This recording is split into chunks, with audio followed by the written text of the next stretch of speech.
c'est facile de critiquer, Et mais est-ce que vous si pensez on que les participe à résultats de rien, ces collectes si on ne se renseigne pas, ça ne sert à rien.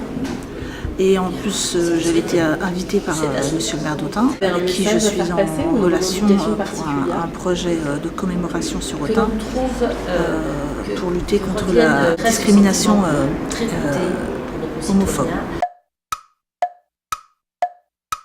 Non, moi je trouve que c'est facile au bout de à peine 3 ans de critiquer.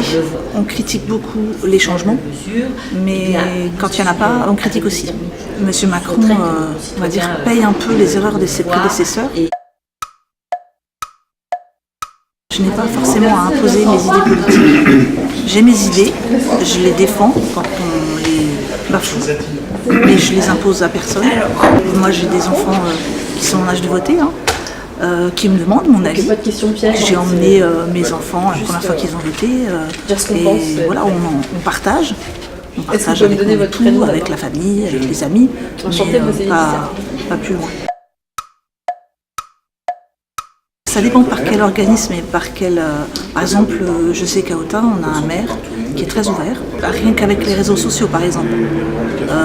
C'est une personne à qui j'ai envoyé un message et qui m'a répondu. Donc ça déjà, on se dit, un maire nous répond, c'est quand même pas rien.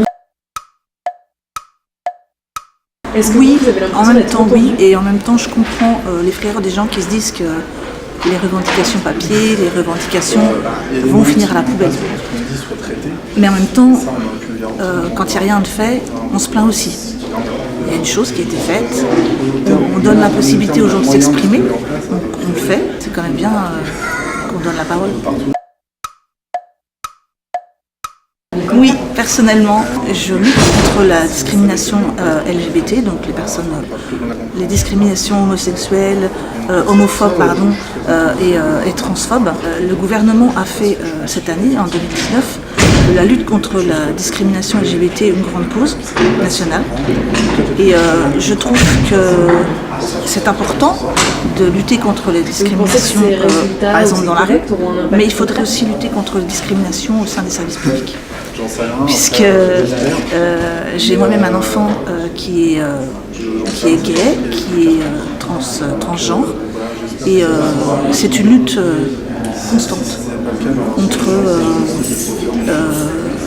les services publics comme la CPAM par exemple, qui refuse de prendre en charge, par exemple des médecins qui refusent ne serait-ce que de nous recevoir en vue d'une intervention. Donc c'est bien de lutter contre les discriminations en bas de l'échelle, mais il faudrait aussi lutter contre celles qui sont plus hautes, quoi.